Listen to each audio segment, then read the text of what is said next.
Thank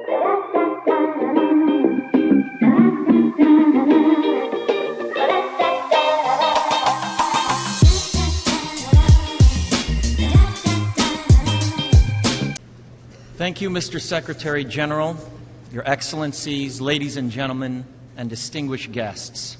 I'm honored to be here today.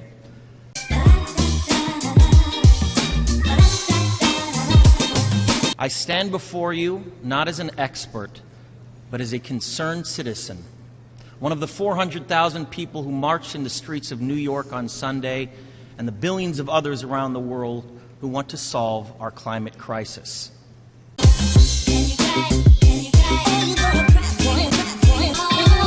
As an actor, I pretend for a living.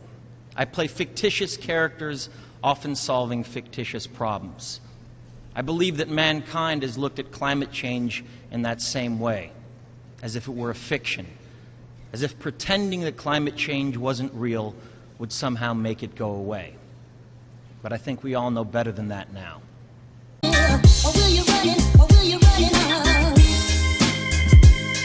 Every week we're seeing new and undeniable climate events, evidence that accelerated climate change is here right now.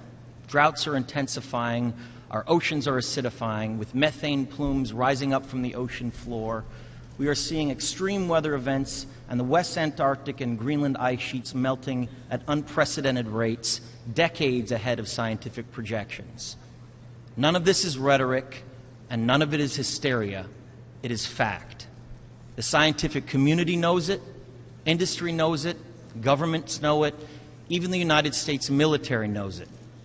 The chief of the U.S. Navy's Pacific Command, Admiral Samuel Locklear, recently said that climate change is our single greatest security threat.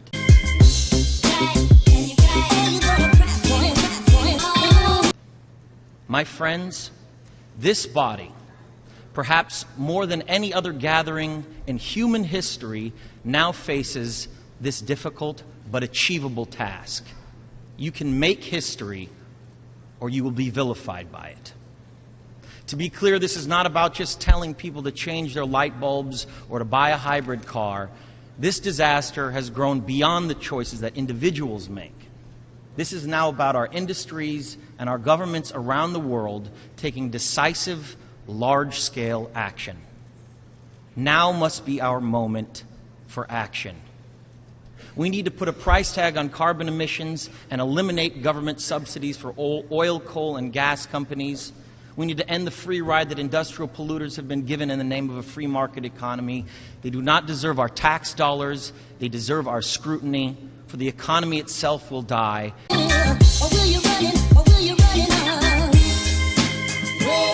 If our ecosystems collapse. The good news is that renewable energy is not only achievable, but good economic policy.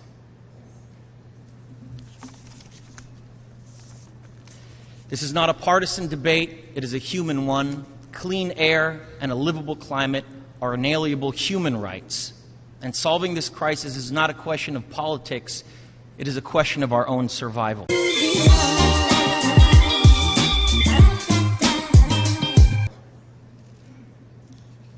This is the most urgent of times and the most urgent of messages. Honored delegates, leaders of the world, I pretend for a living, but you do not. The people made their voices heard on Sunday around the world, and the momentum will not stop. But now it is your turn. The time to answer humankind's greatest challenge is now. We beg of you to face it with courage and honesty. Thank you.